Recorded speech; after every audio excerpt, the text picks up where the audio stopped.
Premièrement, vitesse moyenne. 1. Définition.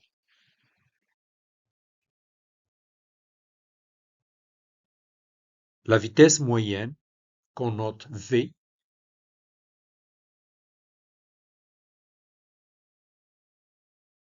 d'un solide en mouvement est égal au quotient, c'est-à-dire le rapport de la distance d parcourue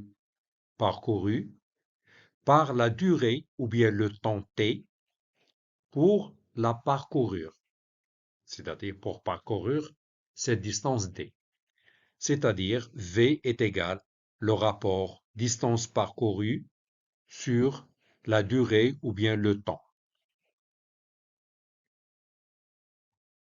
C'est-à-dire aussi que V est égal à D sur T.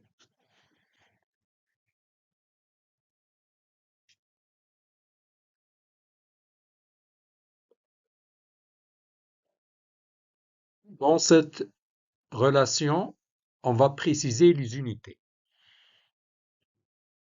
Si la distance D est en mètres, le temps en secondes, on va obtenir la vitesse en mètres par seconde.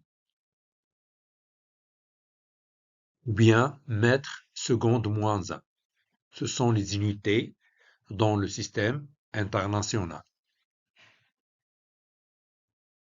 Donc, en système international, qu'on note SI, la distance D s'exprime en mètres, T en secondes, alors V est exprimé en mètres par seconde ou bien en mètres seconde moins 1.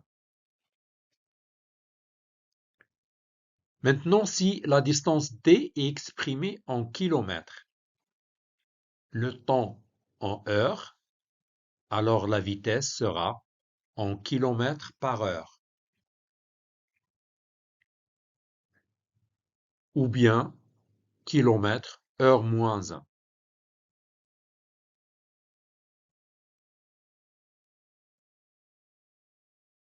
Parfois, on veut convertir une vitesse qui est exprimée en kilomètres par heure, on veut la convertir en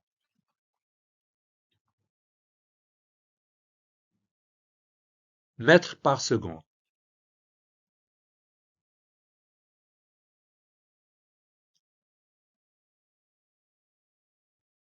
Donc, on a une vitesse en kilomètres par heure et on veut la convertir en mètres par seconde.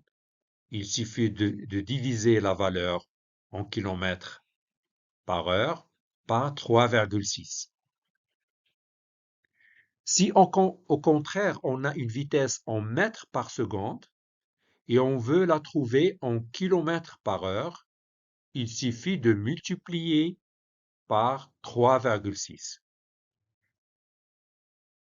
Pour se souvenir de cette règle, on sait que le kilomètre est supérieur, ou bien c'est une unité qui est très supérieure au mètre, donc le kilomètre, on le divise. Par contre, le mètre est une unité inférieure au kilomètre, donc on la multiplie.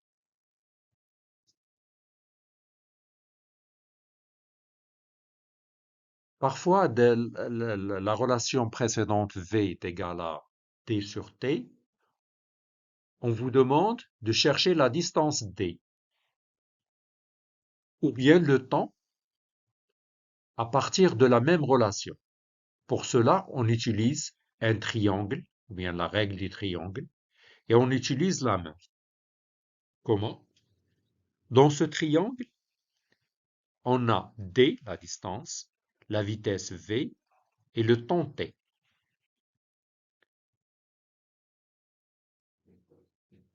Si on veut chercher la relation qui donne la vitesse, il suffit de cacher avec la main ou bien le pointeur rouge, on cache V, donc on trouve D sur T.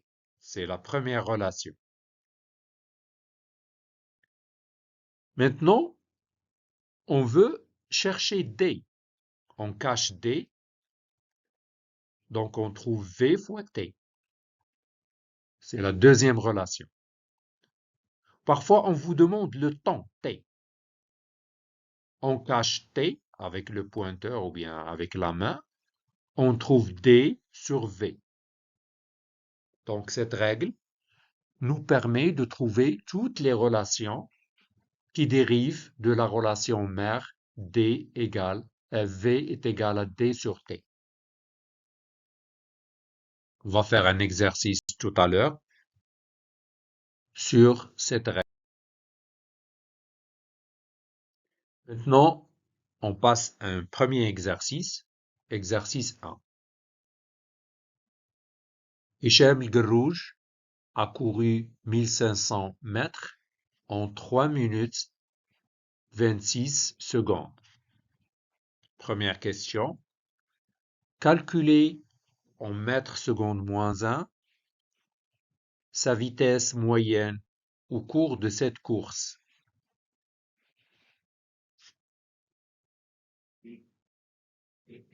Ensuite, calculez sa vitesse en kilomètres heure moins 1.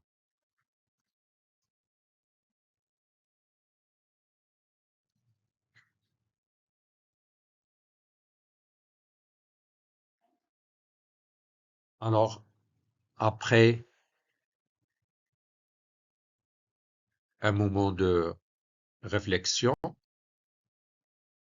je vous donne la solution. Le temps, il est exprimé en minutes et secondes. Il faut le convertir en secondes. Parce que pour trouver la vitesse en mètres par seconde, il faut que le temps soit en secondes. Donc, on convertit le temps qui est donné en minutes et secondes en secondes. Comment? En sachant que 1 minute est égale à 60 secondes. Donc 3 minutes, on la multiplie par 60 et on ajoute 26 secondes. On trouve 206 secondes. Ensuite, on applique la relation V est égal à D sur T. D est égal à 1500 mètres, elle est donnée dans le texte de l'exercice. Et le temps qu'on a trouvé, 206 secondes. En faisant le calcul avec une calculatrice, on trouve 7,28 mètres secondes moins 1. La deuxième question, on vous demande la vitesse de Hichem El-Guerrouj en kilomètres par heure, ou bien kilomètres heure moins 1. Donc il suffit de convertir de la vitesse qu'on a trouvée, il suffit de la convertir en kilomètres heure moins 1. C'est pas la peine d'utiliser de la relation d'une deuxième façon, mais il suffit maintenant de convertir de la vitesse qu'on a trouvée en kilomètres heure moins 1. Donc, pour cela, on multiplie la valeur 7,28 fois 3,6, ça nous donne 26,2 km heure moins 1. Deuxième exercice, un Borak TGV parcourt la distance entre Tanger et Kinitra de 180 km en 50 minutes. Premièrement, calcule la vitesse moyenne d'Alborak en kilomètres par heure entre Tanger et Kinitra. Deuxièmement, exprime cette vitesse en mètres par seconde. Je vous laisse réfléchir 5 minutes sur cet exercice et vous consultez la solution.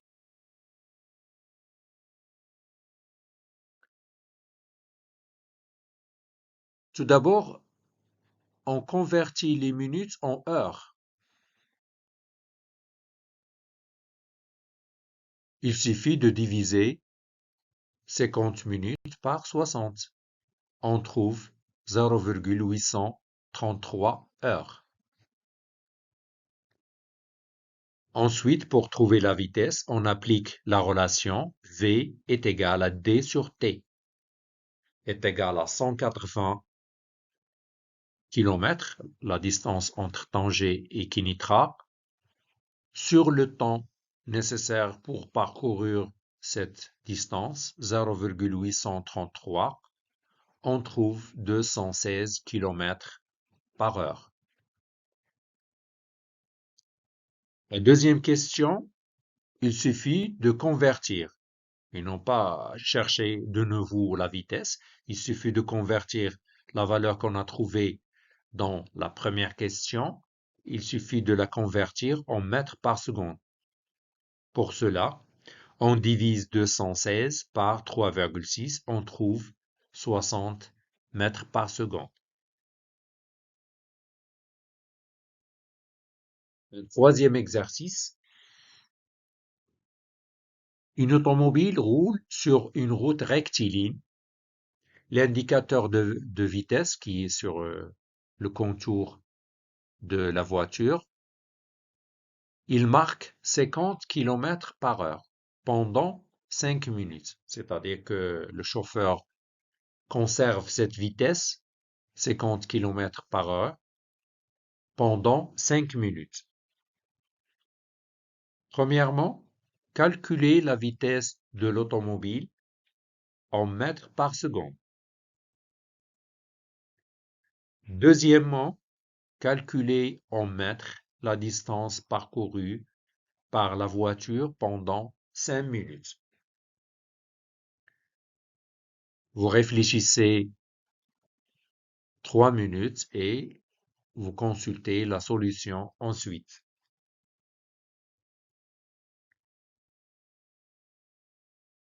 Première question, il suffit de convertir le kilomètre par heure en mètres par seconde.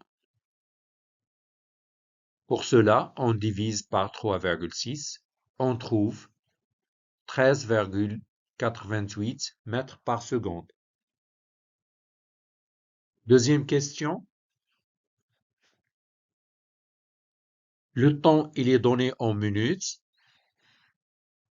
il faut le convertir en secondes, on multiplie par 60, on trouve 300. Dans cette question, on a demandé la distance, donc on utilise le triangle. Le triangle, il nous donne, si on cache D, on trouve V fois T. D est égal à V fois T, cette formule-là.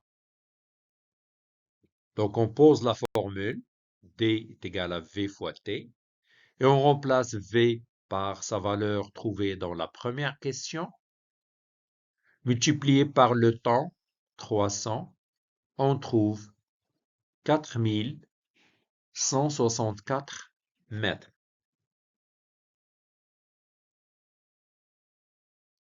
Maintenant, on passe à la deuxième partie du chapitre, les différents mouvements d'un solide. Exemple. Ici, vous avez un motocycliste.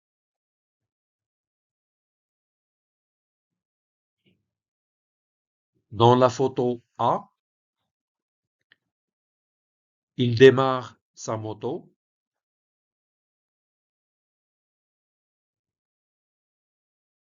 On prend des photos lorsque le motocycliste roule sur une route rectiligne et horizontale. On prend des photos pendant des temps successifs et égaux. La moto dans la phase de démarrage, si, si on observe la photo, la distance entre deux photos successives, elle augmente progressivement.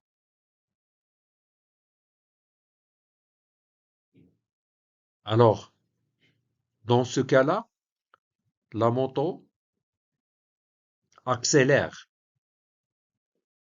On dit que le mouvement est rectiligne accéléré.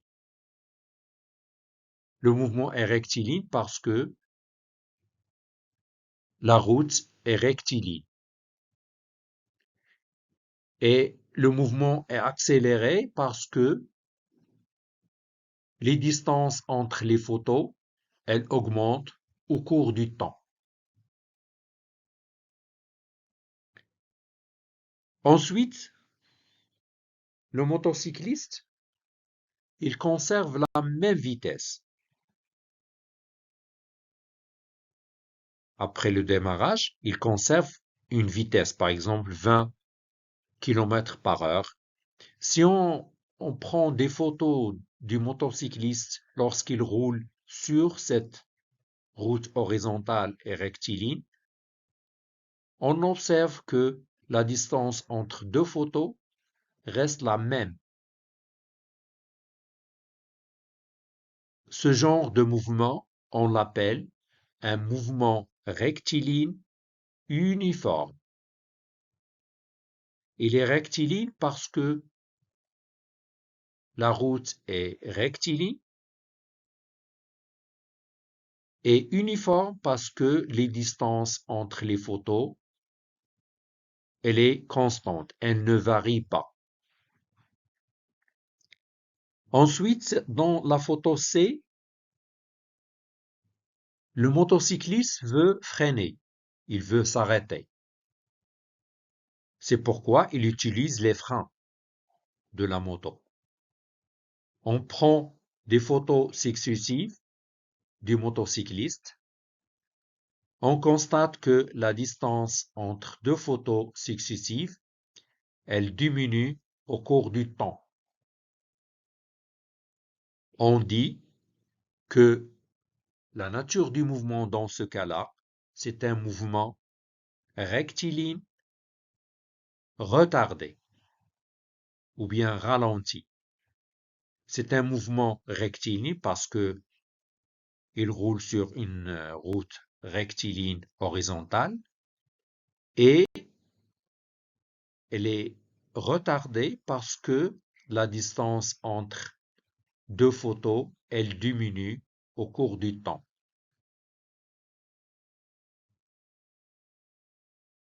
Donc, dans le document A, la moto a un mouvement rectiligne accéléré.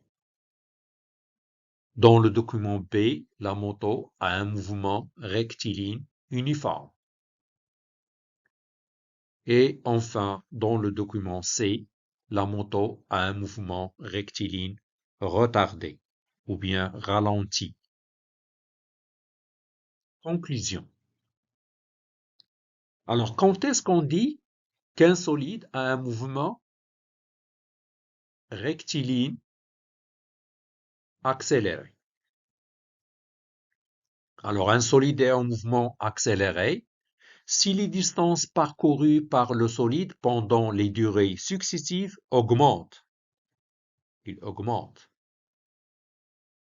Ou bien si la vitesse augmente au cours du mouvement accéléré.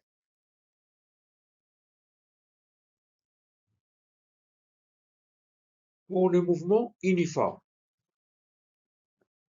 Un solide est en mouvement uniforme si les distances parcourues pendant les durées successives et égales sont égales. Ou bien si la vitesse reste constante au cours du temps. Bien au cours du mouvement. La vitesse reste constante au cours du mouvement uniforme. Un solide a un mouvement retardé si les distances parcourues pendant les durées successives et égales diminuent.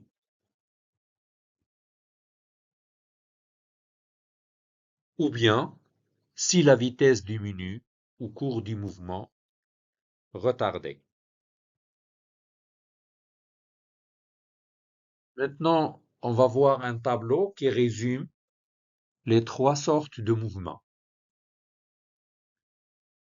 Si on a un enregistrement d'un solide comme celui-là, chaque point représente un point où le mobile a passé. Si on relie les points, on trouve une droite. Donc le mouvement est rectiligne. Cette flèche, elle indique le sens du mouvement. Si on trace le graphe v en fonction du temps, on va trouver que la vitesse, ce graphe a la forme d'une droite qui ne passe pas par l'origine. La vitesse v ici augmente. La vitesse à l'instant initial, elle a cette valeur et elle augmente au cours du temps. Donc l'évolution de la vitesse, elle augmente. Si on vous demande comment évolue la vitesse, dans ce cas-là, on dit que la vitesse augmente. Et si on vous demande la nature du mouvement, dans ce cas-là, le mouvement est rectiligne, accéléré. Maintenant, on passe au cas où le mouvement, ou bien les points, au cours du mouvement, ils diminuent de distance. Dans ce cas-là, si on trace le graphe V en fonction du temps, on va trouver une droite qui est décroissante. C'est-à-dire que la vitesse, elle diminue. Et la nature du mouvement dans ce cas-là, elle est rectiligne parce que si on relie ces points, on va trouver un segment de droite, et retardée parce que les distances, elles diminuent au cours du temps.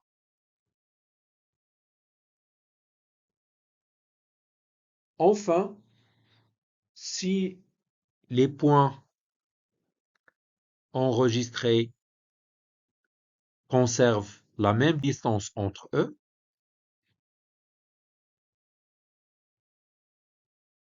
la vitesse, elle reste constante au cours du temps, et le mouvement est dit rectiligne, uniforme.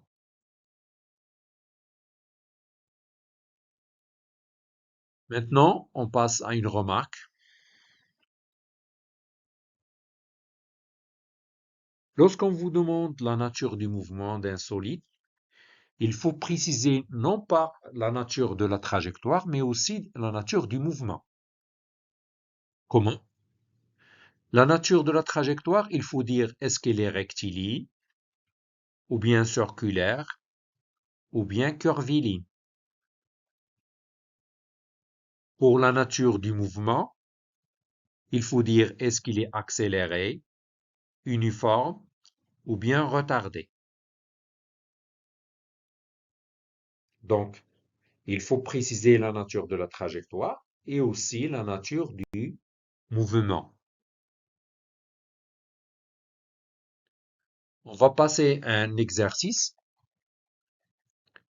Un skieur glisse sur un plan incliné AB qui a une longueur AB égale à 81 mètres pour atteindre un plan horizontal BC. Voir la figure. Si le plan incliné واحد AB et le plan horizontal واحد BC. La vitesse du skieur diminue à partir du point B jusqu'à s'arrêter au point C.